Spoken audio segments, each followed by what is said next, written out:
Почитувани гледачи, добар ден и добре дојдовте во ново издание на Аргумент плюс. Наши денешни гости се господата Сафет Бишевац, поранешен пратеник. Бишевац, добар ден и благодарам што прифативте поканата. И поранешниот амбасадор Мухамед Халили. Господин Халили, добар ден и благодарам што прифативте поканата. Двајца поранешни, но зборуваме за сегашноста и за иднината. Еве да почнеме од она што беше денеска вест. Имаме нов човек на врвот на Врховниот суд, нов председател, па имаме судики од Кривичниот суд што ротира во апелација заедно со председателот на Кривичниот суд. Дали сметате дека ова е дел од сите оние активности за реформи што ги најави владата, иако ова е работа нели на судскиот совет? Па би сакал да е. Навистина би сакал да е и би сакал овие промени да значат исчекор во онаа насока во која сите граѓани на Република Македонија го очекуваат. Тоа е подобрување на ужасната состојба практично во која се наоѓа македонското правосудство, значи обвинителството и судскиот систем. Останува да видиме од она што јас успеав преку социјалните мрежи да го видам, новиот председател на Врховниот суд не е баш некој познат, широко познат по јавноста, иако Врховен суд за разлика од неговата претходничка Арифи, но од оние дискусии, велам од тоа што го успеав преку социјалните мрежи да видам, станува збор за трудолюбив судија, вреден судија и судија кој во својата програма навел работи кои треба да се направат со дури со тајминг во кој временски период тоа треба да се направи. Тоа е една промена, тоа е нешто ново кај нас и навистина се надевам дека ќе биде исчекор во вистински правец. Така, господин Халили, вие за ова прашање?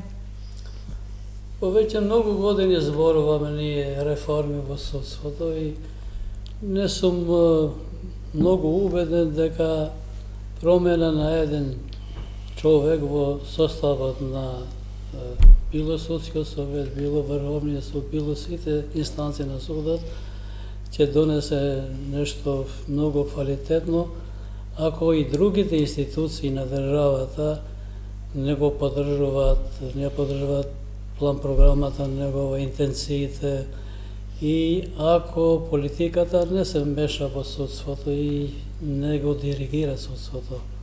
Така што останува нешто да му посакуваме успех во работата и достоинствено да ја заврши работата, бидејќи тука проблемот е кај достоинството на судиите, без оглед во која позиција се и со какви проблеми се соочуваат во текот на работењето. Така. Овие денови имавме нели разрешување на уставна судика. Дали таа уставна судика беше судија известител нели за законот за употреба на јазиците, чија подготвителна седница за тој закон требаше да се одржи на 19 јуни. Дали гледате пак некое политичко замешателство, како да кажам, во сето тоа?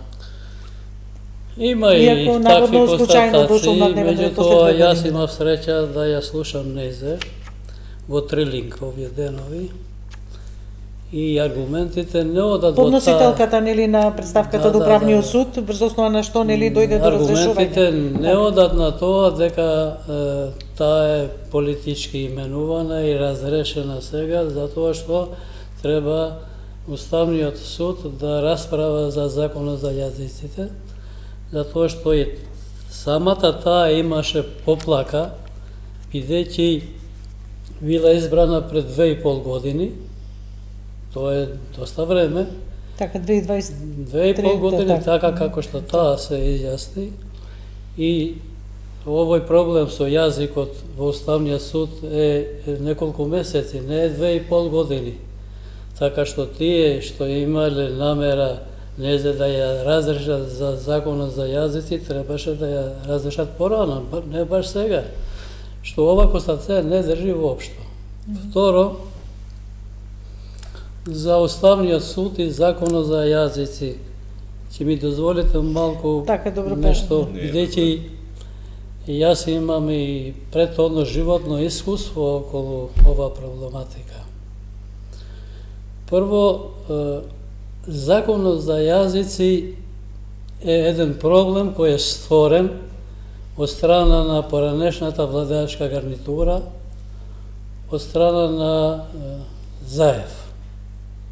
Затоа што, ако се сеќавате вие, после неговата многу сакана револуција, што ги манипулираше граѓаните, Заев требаше да ги помине уставните измени за промена на името.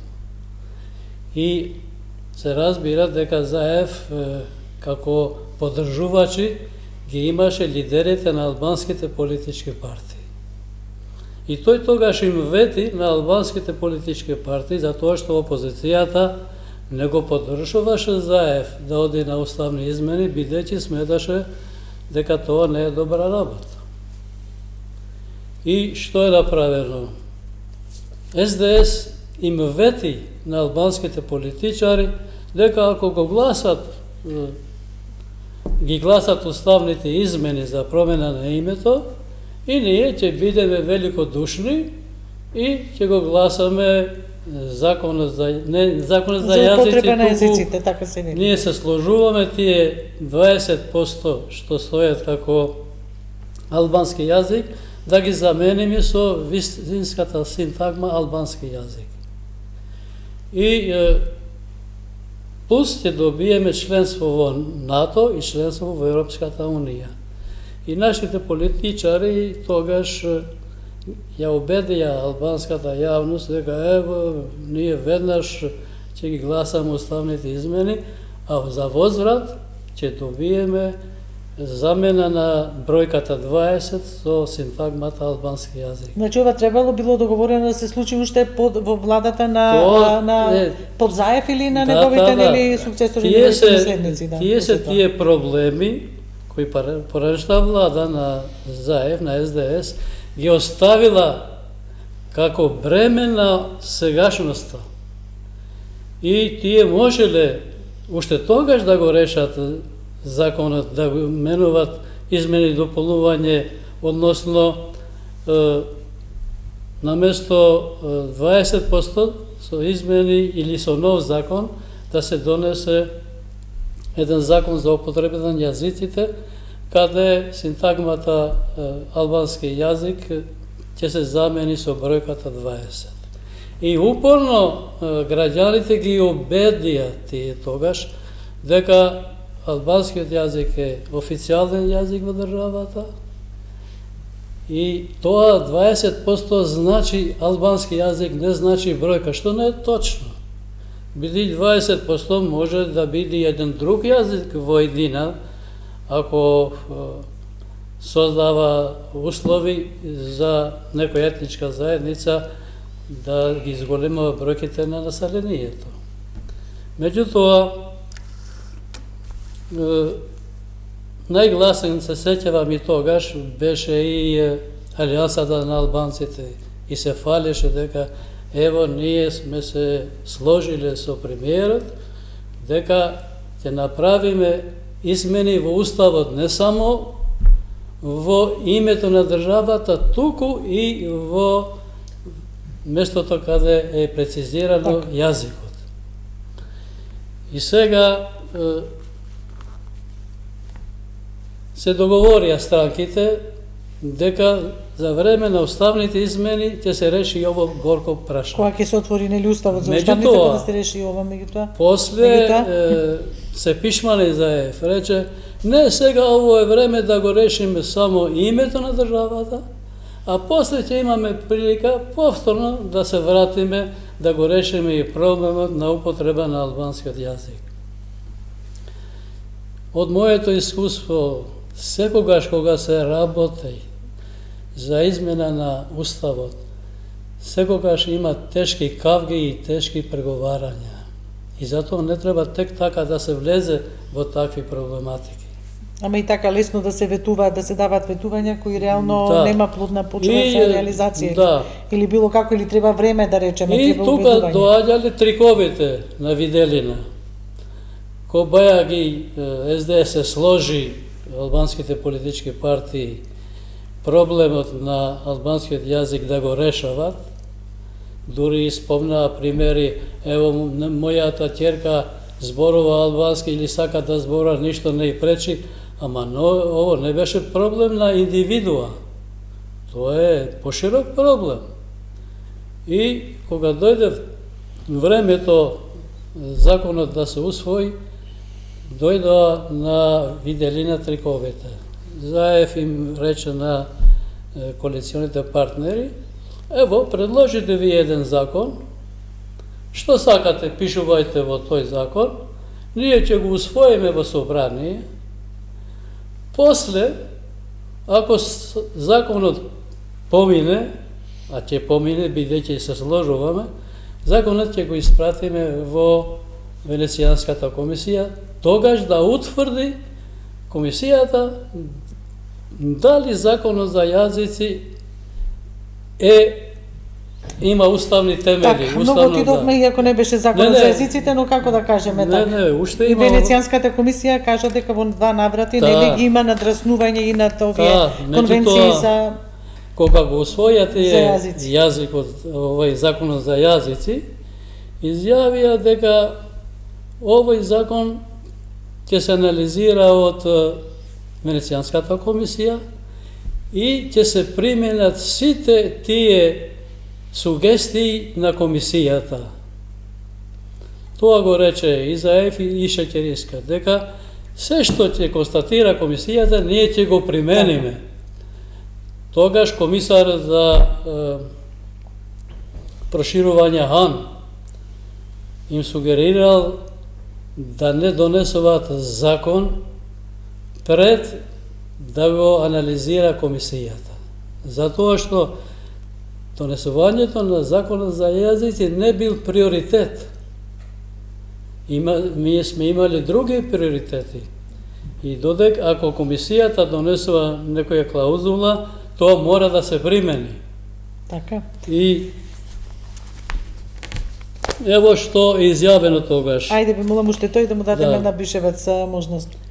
Европската комисија е информирана дека владата го усвои предлог закона за употреба на јазиците и дека планира да го достави до собранието. Сега комисијата вели го поздравуваме фактот што владата во својот план 369 зеде обврска да се консултира со Венецијанската комисија за нацрт законот и очекуваме дека ќе се разгледат препораките на таа комисија. Така, препораките биле разгледани, но не се почитувани, а комисијата и Европската комисија навела дека мора да се почитуваат препораките и да се имплементираат. Така, од Венецијанската комисија што се и тоа. Добро, Бишевец, што мислите ви околу така, околу нели Јас малку и околу уставната судика нешто и господинот амбасадор ја потврди ноторната вистина која ми се чини дека македонската јавност ја знае веќе. За жал ја почувствува на своја собствена кожа таа вистина дека Зоран Заев не беше ништо друго освен еден трговец, поединец кој личните интереси ги стави пред националните и интересите на граѓаните на Република Македонија. Тоа се гледа и од начинот на кој е извршена промена на уставот, користејќи средства кои во секоја нормална европска демократска држава би значело ништо друго. Но добро, тоа беше интересот, нели да се влезе во Но еве да влеземе во оваа актуелна да. ситуација. Навистина е сега проблем, после 2,5 години вие со судска одлука на друг суд да дојдете во ситуација каде што изборот на уставен судија на оваа држава станува неважечки. Значи тука веќе се доведува во прашање одлуката на собранието, не се доведува, таа е спорна, оспорена е веќе. Но она што мене ме чуди е што прво не верувам во случајности, бидејќи не сум убеден дека оние кои ја избираа судиката не знаеле дека ја кршат процедурата и практично го кршат уставот со тоа што не им даваат еднакви шанси на сите кандидати, тројца беа ми се чини. Второ, зачудува фактот дека на Управниот суд им требале цели 2,5 години да донесе таква одлука. И се чини дека... И зошто баш сега, мислам, малку, знаеш, Еве, тајмингот... Концидирање со повеќе нели Амбасадорот моменти. објасни дека тајмингот веројатно не значи ништо. Кој можел да постави дека после 2 години ќе дојде ова прашање на дневен ред. Но е проблематично и во овој момент се разбира дека морате да ја земете во предвид и оваа работа, дали е тоа баш на вистина сосем случајно, но за мене, длабоко сум убеден, ова не е ништо друго освен уште еден доказ за тоа во каква состојба се наоѓа македонското правосудство. Значи тоа е, како да ви кажам, недозволиво во било која нормална држава. Па затоа и беа реакциите нели во јавноста што сега пак ќе се случи пак нешто овие матат нели како се вели, поготово што студијката разрешена била судија известител и за оние контроверзни измени во Кривичниот закон. Еве се погодило, но јас мислам дека сега во овој момент 2023 година, да. Мораме да видиме што знаеме со механизмите. законник нели што се случи. Мораме да видиме што со механизмите кои дозволиле ваков неуставен избор. Подразбира промени, мораме да го менуваме системот. Мислам дека и тогаш имало укажување, имаше на информација, меѓутоа не биле прифатени. Па тогаш и една од кандидатките која не помина затоа што не беше незиното име не беше ставено на гласење. Тоа е суштината на целиот тој спор. Проблем да спор. Таа велеше дека ова е неуставно и поднесла жалба до Управниот суд. И сега навистина е вон памет. На Управниот суд да му треба 2 години да дојде до одлуката. Така. Веќе научивме дека на политичките партии кога им треба доаѓаат до некакви меѓупартиски дилови за било што да истуркаат и кога не им треба не доаѓаат, но некако како за клучните државни прашања ниту една политичка нели гарнитура на власт или во опозиција не смогнаа сили да дојдат до на точка на некаков консензус за клучни прашања. Еве Филипче деновиве како последен во обидот, во тие обиди за лидерски средби за некаков консензус, Мицковски не му прифати за лидерска средба за да се изгради консензус со образложение дека Филипче сега тоа го права за да набилда малку рейтинг пред локалните избори. Јас во принцип сум против средби од типот на Пржински, каде што заиста маса седеа четворица поглавари на политички партии или, ако сакате, и на етнички заедници, на народи, и решавање на проблемите за таква маса. Тоа го дерогира собранието како највисок орган на власта во оваа држава, законодавен орган. Второ, ја обесмислува потребата од пратеници во тоа собрание. Ако тие се договорат, а пратениците во собранието треба само да кренат рака, не ја гледам поентата на постоење на таков парламент. Но тоа не значи дека не се потребни средби меѓу власта и опозицијата. Тоа е работа која се случува секаде и е нормална работа секаде во демократскиот свет. Но не по повик на еден или друг. Се разбира дека власта е секогаш она, и мислам дека тоа премиерот Мицковски и го понуди пред неколку месеци, за изградба на консензус за сите важни прашања во државата. Не дека Филипче нема право да бара такви средби лидерски. Опозицијата тоа е работата, да бара промени, да се обидува, да добива, тоа не е спорно. Но мислам дека кредибилитетот на партијата која сега ја предводи господинот Филипче е до таа мерка нарушен, бидејќи до пред една година тие беа оние кои требаше да го обезбедат националното единство, нешто не го обезбедија. Тури тие како со нож го пресекува македонското етничко тkiво. Сите оние кои не беа за Зоран Заев и оние кои наводно се сега националисти. А целата таа работа беше што трговецот Заев сакаше уште еднаш на сила и на начин, како што на балкански начин според Хан, да обезбеди уште една некаква цртка во извештајот на Европската комисија за напредокот на државата на европски пат. Халили, вие сте биле амбасадор во неколку наврати. Колку сметате дека ова неединство во земјава и наштети на Македонија на патот до Европската Унија? И го губиме ли ритамот да се приклучиме кон Албанија и Црна Гора, еве како две најспоменувани земји од Западен Балкан, кои што први наредни ќе влезат во европското семејство?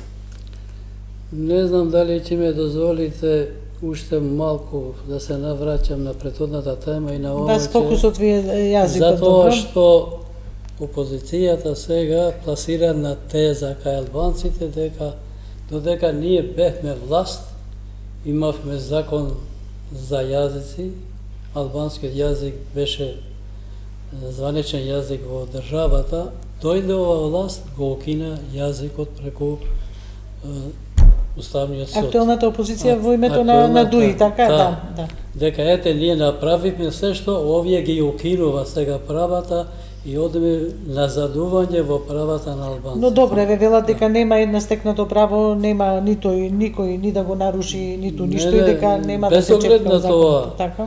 Без оглед на тоа, ова работа намерно оставено со проблеми да го решава власта која ќе дојде, со цел да ги убеди граѓаните дека ете кога бевме ние власт, се одеше како што треба. Сметате како купавичко јајце сега оставено, нели како? Да. И што е најлошо, ова нова власт го укина јазикот сега и останавме без јазик.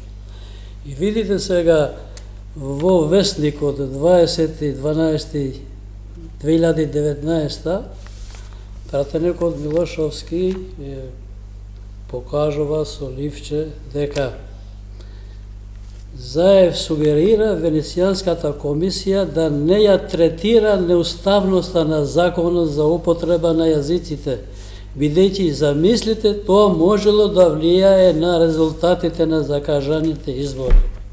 Цела ова филозофија, што овој проблем остал да се реши сега со овој уставен суд, кад сега има и нов судија, е оставена за тоа да се покаже дека тие кои доаѓаат после нас, тие не се спремни да ги решават овие проблеми.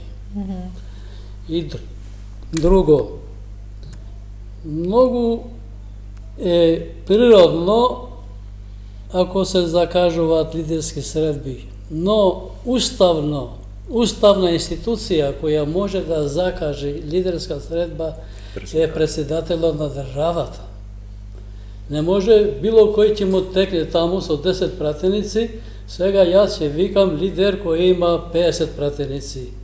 Зошто? Да дискутираме за нешто што му оди во прилог на овој со 10 пратеници. И такви лидерски средби се потребни, меѓутоа не било кој да ги свика. И на која тема ќе разговараме? На тема европски интеграции. Добро, не е тоа. Ама европски интеграции, да според нашето видување, мора што побрзо да одиме на промена на уставот, бидејќи уставот бил крив. А Европската комисија вели тука дека поранешната власт била крива затоа што не ги имплементира препораките на Венецијанската комисија. И ние сега велиме, сето тоа ќе биде мед и млеко, ние ако го менуваме уставот, и ако ги исполниме желбите на било која страна која има поддршка од соседни земји, од појаки земји од нас, ама тоа не е аргумент. И затоа ово свикување на седница лидерска средба за мене е неприфатлива. Така. Околу евроинтеграциите, бидејќи така времето пополека ни врти, беа тука и господинот Кошта, председателот на Европскиот совет, па беше и Каја Калас, нели, комесарката задолжена за овие преговори за проширување на Европската унија. Пораките се јасни. Дали очекувате на престојниот самит на НАТО, за каде што е закажана средба Силјановска, Давкова и Радев, да вроди со некаков исчекор напред во евроинтеграциите? Во овој момент се уште не мислам дека е можен исчекор во тој правец. Но добрата работа, според мене, е активната улога на председателката на државата на овој план. Се разбира дека е потребна дипломатска активност, многу знаење, дипломатски вештини, барање пријатели и сојузници секаде, низ Европа, се разбира, и низ светот, за да се добие она што оваа држава го заслужува. Нејзиниот пат кон Европската Унија да се оценува само и исклучиво врз основа на копенхашките критериуми, кои досега беа главното мерило практично за успешноста на државата. Ова билатерализација на која Македонија е изложена, апсолутно, тука не е веќе спорно, таа во неколку наврати е... Но и то сега неколку пати било изложено, мислам, не само и очигледно дека тоа што еднаш трговец од Зоран Заев покажал дека постои начин, иако можеби не е во согласие со закон и со устав, да се направи нешто. Го кажувате како трговец. Апсолутно. Сметате дека не е ништо друго освен трговец. Апсолутно. Па добро, тој бил трговец од мало и нози, не. Очигледно тоа и го префрло и на полето на политиката. Работата како премиер. Наместо да го работи тоа што го бараше шарената револуција против која ги сите практично се, иако јас мислам дека вредностите за кои таа, условно кажано, шарена револуција, заборавајќи, најголем дел од нас заборава дека студентите беа претходници на таа шарена. Точно, и средношколците, нели? Така со барањата за измени во законите за високо и за средно образование. Па после се налепија политичари, после се налепија политичарите, а Зоран Заев тоа велемајсторски бидејќи е трговец, поединец успеа да го искористи и да го претвори на своја воденица. Но вредностите, нема правда, нема мир, европска правда, европско здравство, европска инфраструктура, европски стандард, европско образование, се вредности за кои денеска се бориме. Тоа се вредности кои секој ден ги посакуваме. Тоа се вредности кои и актуелната влада си ги презема како цел. Се разбира дека не може преку ноги. Ништо не може преку ноги. Но ако најдеме начин на граѓаните на оваа држава да им демонстрираме дека работите одат во вистинска насока, дека се направени првите чекори, можеби некогаш и несигурни, не е важно. Мора да се види интенцијата дека одиме во вистинска насока, тогаш многу полесно ќе биде за целата држава. Една од работите за која јас лично мислам дека ќе помогнат во создавањето на таа перцепција дека поинаку се работи, и ова што се случува со инвестициите. Да, од Велика Британија, тоа ќе биде следно прашање, па со тоа ќе завршиме, да, апсолутно. Еве, господин Халили, дали очекувате пробив на престојниот самит на НАТО и на таа средба што ќе има председателката со својот партнер од Бугарија? Закажана е, потврдена, извинете. Па, веќе е кажано дека ќе има средба таму, на маргините на самитот на НАТО. Тогаш е потврдено. Да, веќе е потврдено таму. Председателката најавува. И дури, еве, во интервју за Радио Слободна Европа рече дека се работи на креативни решенија, што македонската страна ќе ги изложи тие така. Некои креативни решенија со тоа што земја која ќе испомогне нашата држава ќе биде Австрија. И таа убедена во тоа. И тоа е можно. Дали сметате дека сега и меѓународната заедница е малку повеќе мобилизирана во тој дел? Меѓународната заедница овие 2-3 години многу е мобилизирана. Вие сте биле очевидци на тоа дека секој ден дошле разноразни комисари, разноразни лидери на европски држави и ги убедувале пратениците прв збор, прва реченица да ги исполнуваат уставните измени, но веќе не на балкански начин како напад. Дури тие велат да се противат на тие сакале да ги убедат пратениците да гласат за уставни измени.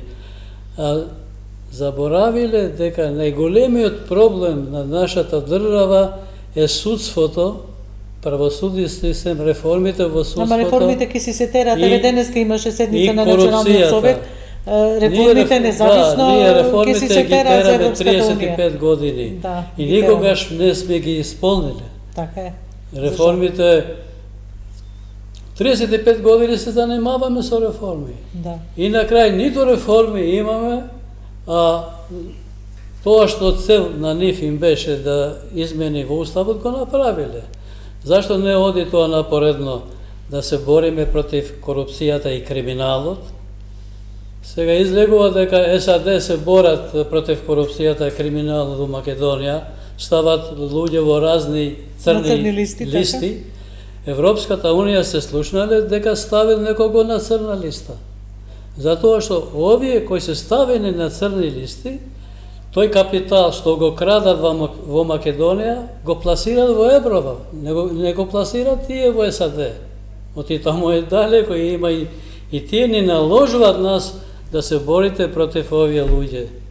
И ние тоа не го реализираме и наместо Европската Унија да ги поддржа напорите на САД со тие црни листи, не мора да бидат црни листи, нека бидат каква боја сакат, но борба против криминалот и корупцијата. Без тоа, Бога ми, никаде не одиме. Уште накратко за заемот или средствата од Велика Британија, за кои што владата нели кажа дека ќе бидат најмногу искористени за инфраструктурни проекти. Да, затоа и реков дека ми се чини дека тоа може да биде првиот мегиник во создавањето на едината нова држава, затоа што ако тие пари се употребат за ова, зашто е најавено да изградба на брза пруга, денеска Чебрен и Галеште како втори проекти. Дека ќе се така, ќе се пари. Тоа се проекти кои имаат извонредно стратешко значење за државата.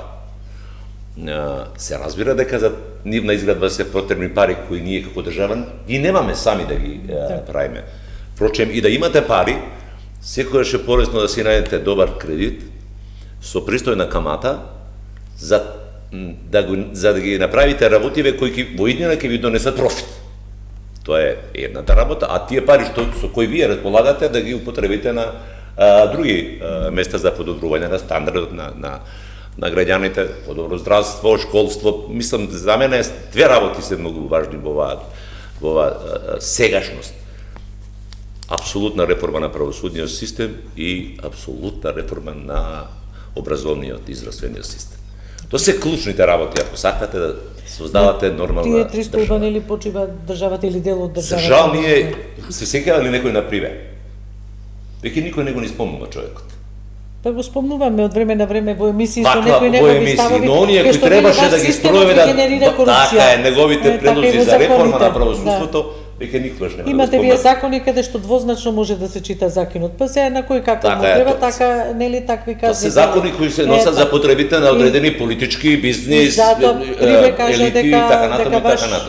Вас системот ви генерира корупција. Така е, и без таа борба која господинот амбасадор со право ја нагласува, борба против корупцијата, во која очигледно Европа гледа низ прсти, раководејќи се со сопствени интереси, е битката на оваа генерација македонци. Земете ги сега во тоа македонци. Сите што живееме тука, точно. Народи кои живеат. Сите народи, да. Албанскиот, турскиот, ромскиот, српскиот, боšnjačkiот, влашкиот, хрватскиот, црногорскиот, па дури и тие 4-5 бугари кои живеат во оваа држава се наши државјани и граѓани, тоа мора да биде битката на оваа генерација. Инаку без тоа се плашам дека државата не има розева иднина.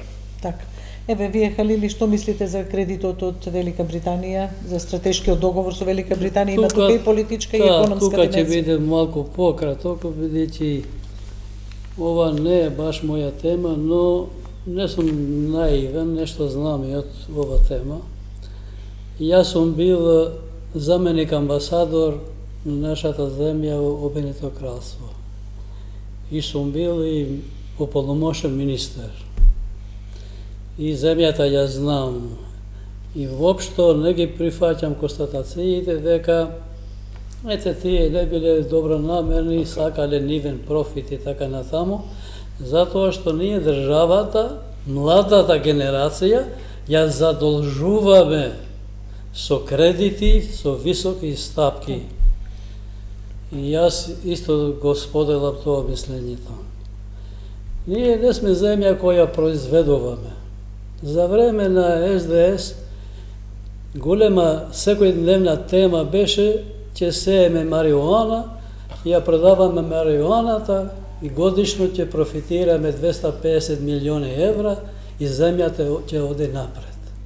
Пробавме со тоа, не успеавме и после маријуаната Се додека Не нелегален успеа државата, поединци. заврши во бит пазар. Да. И сега, ако ние се задолжуваме и со 15% каматна стапка, но со намена, ево ќе изградиме пруга, болници, ово, оно, то не ги задолжуваме ние младите генерации. Но ако земаме кредит со 0% камата, и тој кредит оди во джеповите на политичките елити кои бегат од земјата и парите ги земат со нив, а овие млади луѓе остануваат и без пари, и без перспектива, и тоа не е тоа. И Велика Британија секогаш била во заложба да ја помогне нашата држава. Да се сетиме на Единбуршкиот самит, кој се однесуваше на Лисабонската декларација. Земјата стана земја кандидат за време на преседавањето Со на Велика Британија, тоа таму беше соопштено името. 93 година Велика Британија Да, тоа не ми даваше технички средства на Министерството за внатрешни работи, ја помагаше државата. И сите се овие факти кои наведува на тоа дека навистина ние имаме со земја пријателство таков договор. Така. Халили Бишевац, благодарам што бевте дел од ова издание на Аргумент Плюс, што ги споделивме ставовите за неколку одредени прашања кои што се актуелни овие денови. Благодарност до некоја наредна прилика. Благодарам на поканата. И благодарност за нашите почитувани гледачи за вниманието што ни го укажаа. Довидување.